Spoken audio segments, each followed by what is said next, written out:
नमस्कार दर्शक बंधु, आज स्थिर रही सुना और रूपा दर किणवा पूर्व दाम उपरे पकांतु नजर।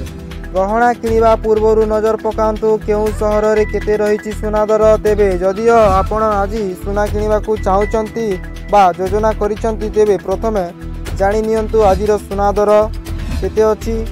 आज भारतीय बाजार रे 24 कैरेट सुना 1,25,840 टंका रही। सेहीपरि 22 कैरेट सुना दर 1,15,350 टंका रही।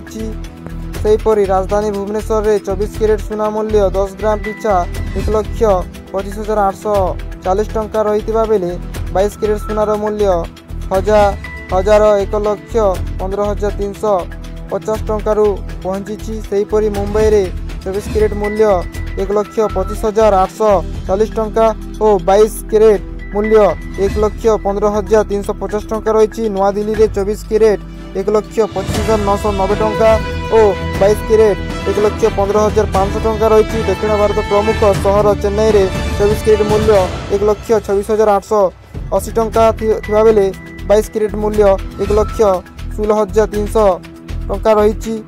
पूर्व भारतर प्रमुख सहर कोलकाता रे यथाक्रमे 1,25,840 टंका और 1,15,350 टंका रही। अन्यपटे रूपा मूल्य किलो पिछा 1,34,000 टंका होईची। केमिति जानिबे सुनार सुध जानतु।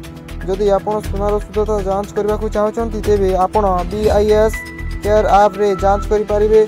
सुनार लाइसेंस नंबर हॉलमार्क किंबा पंजीकरण संख्या भूल थिले आपण सीधासलख सरकारक निकट रे अभियोग करि परिबे। अभियोग करिवा परे एही प्रसंग रे कोन पदक्षेप निया जायछि से संबंध रे मध्ये सूचना पाई परिबे। ताहा थिले आजिर किछि अपडेट। जदि वीडियो भलो लागि थिले चैनल को सब्सक्राइब करंतु।